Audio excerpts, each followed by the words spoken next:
Hey,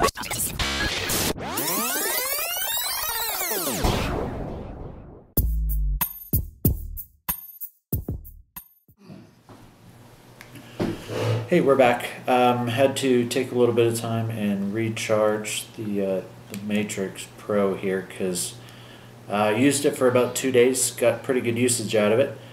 In this video, part 2, I just want to do a quick walk around of the device and give you some quick coverage of what it does, and we'll do an in-depth one later. So, wanted to show everybody I got the little dongle thing put on there. Still, it's a proprietary connector and it'll just end up being ignored. So anyway, let's take a quick look at the actual device here, and we'll walk around the outside while it's booting up. So you got a pretty good sized screen, navigational directional pad here. I know this looks like a quick iPod click wheel.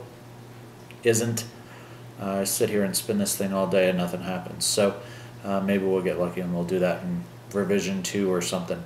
You have 2 soft keys, one on either side, home button, and then this is the back button, and make a phone call and a phone call buttons.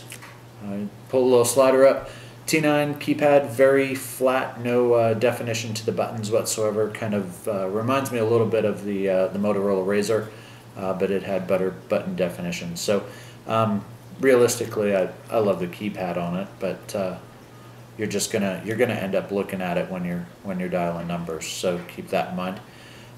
Slide it down and slide it the other way, and the screen will rotate and whatnot. QWERTY keypad. Not real fond of some of the button placements. I still haven't found the double quote on this thing. Not a lot of button definition. The buttons are somewhat small. They're not nearly as small as like the Tic Tacs that you find on the Trio Pro. But they're still pretty small. With my thumb size, I usually end up hitting 2 buttons at a time, so I have to concentrate on what I'm hitting. The slider action's really solid. You know, like I said, this thing's kind of becoming an addiction where I'll just sit here and do this, and I hope they tested the heck out of it because I'll probably end up breaking it very soon if they haven't. Screen durability is pretty good. I've kind of taken it pretty easy with it. I haven't really picked up very many scratches. So, quick walk around there on the outside of the device. Got on the what I would consider the driver's side, you've got volume control rocker, voice record button down here on this side. Pretty easy to not hit, so I haven't really activated it accidentally. Along the bottom, just a little flip open micro SD slot. I've tried that with an 8 gig, seems to work pretty well.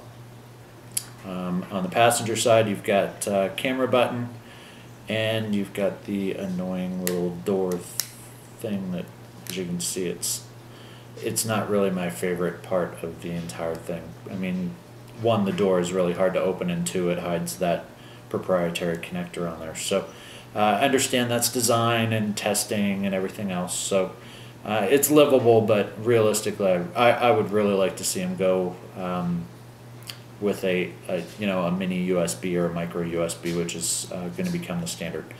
Backside battery cover, just 1320 milliamp battery. And then on the inside, SIM card and just the regular label stuff. So battery slides in pretty easy. Covers just as easy. Little speaker on the back and a 2 megapixel camera. I'll run through some tests and take some pictures and stuff like that and show everybody what it looks like and what kind of pictures it takes. Probably within the next few days. Hope to have that up sometime next week, and we'll do probably a follow-up video with some impressions. I found I really like doing the videos a little bit better just because you can see my reactions and I can give you a little bit more feel of how I am with the device as opposed to just words. So anyway, that's a quick walk around of the Pantech Matrix Pro. This is available on AT&T. Is a 3G. Does not do Wi-Fi, so keep that in mind. You know, other than that, great little device, and we'll do some follow-up on it later. Thanks, guys.